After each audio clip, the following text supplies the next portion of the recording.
Assalamualaikum warahmatullahi wabarakatuh.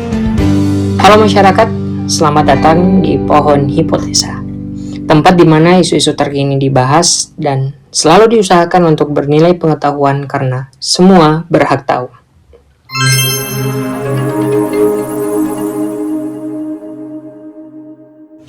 Di episode pertama ini, aku ingin bahas sesuatu yang belakangan ini menjadi perbincangan hangat di kalangan masyarakat, yaitu bencana atau banjir Sumatera, karena sampai sekarang korban dari bencana tersebut kian detik terus bertambah.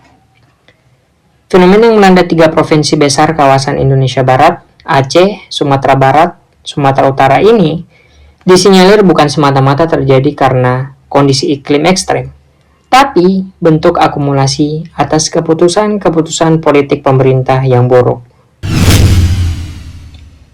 Yap, teman-teman, hal yang paling mendasar untuk kita ketahui agar kita bisa melihat apakah banjir yang terjadi di Sumatera adalah bencana alam atau hasil keputusan politik kotor adalah kita harus tahu kalau ada yang disebut dengan bencana ekologis. Apa itu?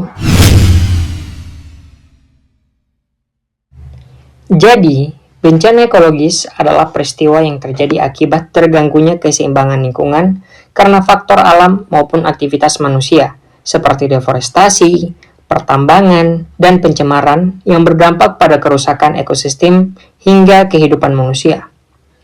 Untuk mengurangi risikonya, masyarakat perlu menerapkan mitigasi, kesiapsiagaan, respons darurat, pemulihan, serta langkah menjaga lingkungan seperti reboisasi dan pengelolaan limbah yang lebih baik. Sedangkan bencana alam, teman-teman, adalah peristiwa yang dipicu oleh fenomena alam seperti gempa bumi, tsunami, letusan gunung api, banjir, kekeringan, angin puting beliung, hingga gelombang pasang yang dapat menimbulkan kerusakan besar bagi lingkungan dan manusia. Meski tidak selalu bisa dicegah, dampak bencana alam dapat diminimalkan dengan pemahaman risiko dan kesiapsiagaan yang baik dalam menghadapi ancaman alam tersebut. Nah, dengan melihat video yang tersebar di beberapa media online, menunjukkan banyaknya kayu atau bahkan pohon yang ikut tergerus dengan aliran banjir, membuat kita bertanya-tanya, apakah betul gelondongan kayu dan pohon tersebut tumbang akibat banjir dan intensitas hujan yang tinggi, atau ulah keserakahan manusia yang nirempati dan naluri, atau apakah banjir Sumatera adalah bencana alam atau bencana ekologis? Teman-teman, hal yang perlu dan penting untuk dibahas selanjutnya adalah tentang status bencana nasional. Banyak dari masyarakat menuntut pemerintah agar segera menetapkan bencana Sumatera sebagai bencana nasional. Katanya sih, kalau jadi bencana nasional, APBN atau anggaran pendapatan dan belanja negara bisa dikucurkan untuk membantu korban. Padahal ini kesalahpahaman yang fatal. Faktanya, APBN tetap bisa mengucur deras meskipun statusnya cuman bencana daerah. Pemerintah pusat punya dana siap pakai atau DSP di Badan Nasional Penanggulangan Bencana. Syarat cairnya simpel, cukup bupati atau gubernur menetapkan status tanggap darurat. Begitu diketok, keran APBN langsung terbuka.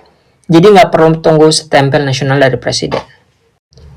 Status bencana nasional juga bisa menjadi sinyal bahaya bagi dunia internasional.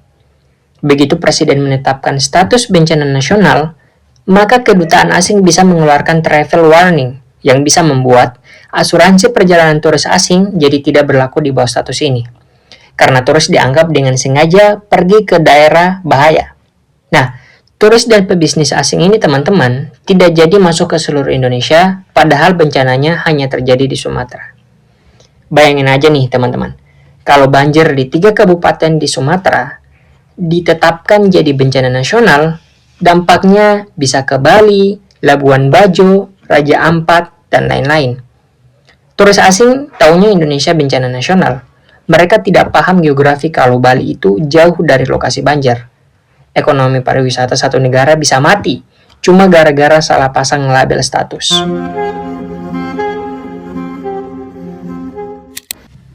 Kalau kita buka data sejarah juga, di tsunami Aceh tahun 2004, Presiden SBY sudah menetapkan status bencana nasional kurang dari 24 jam. Tapi apakah bantuan langsung sampai? Apakah korban langsung bisa dievakuasi saat itu juga? Tidak. Bahkan pada hari ketiga, Wapres Yusuf Kala hanya bisa memberikan estimasi kasar. Korban mungkin mencapai 40.000 jiwa dalam tanda kutip. Tidak ada data pasti. Tidak ada rincian. Murni tebakan karena tim evakuasi bahkan belum bisa menembus Meolabo. Estimasi awal 40.000 itu ternyata salah besar. Butuh waktu bulanan untuk kita tahu angka aslinya, yaitu 167.000 korban jiwa atau hilang. Selisihnya 4 kali lipat. Ini bukti telak kalau status bencana nasional tidak bisa mempercepat kerja tim di lapangan kalau infrastruktur mati total. Tsunami Aceh mengajarkan kita bahwa kecepatan penanganan itu bergantung pada kesiapan fisik, jalan, jembatan, alat berat, dan sebagainya, bukan pada status administrasi. Solusi dari pemerintah, aku kira sudah cukup ideal. Secara hukum, tetap bencana daerah agar ekonomi dan pariwisata nasional aman. Tapi, secara fakta, bantuan turun all-out rasa nasional. APBN cair, TNI dikerahkan, Presiden dan Menteri turun ke lapangan, lukanya diobati maksimal tanpa perlu teriak sakit parah ke seluruh dunia. Ya, walaupun pemerintah dianggap cukup ideal untuk menyikapi bencana ini, tetap saudara kita di Sumatera butuh bantuan nyata, logistik, dan dana, bukan status label yang justru bisa bikin ekonomi negara makin susah. Peristiwa ini juga menjadi momen yang tepat untuk mengevaluasi kembali sistem kebijakan kita, memperhatikan dengan teliti izin pertambangan di dalam dan luar kawasan hutan, perbaikan dalam sistem pengawasan kegiatan pertambangan termasuk reklamasi atau perbaikan area, serta menjaga penembangan hutan agar tidak berlebihan yang didukung dengan adanya reboisasi. Mungkin segitu dulu teman-teman podcast kita kali ini. Mari tetap langitkan doa untuk saudara-saudara kita di Sumatera. Dan kalau punya rezeki lebih, boleh berdonasi tapi tetap kritis untuk mencari lembaga donasi yang terpercaya. Sampai jumpa di podcast Pohon Hipotesa episode berikutnya. Semua berhak tahu. Wassalamualaikum warahmatullahi wabarakatuh.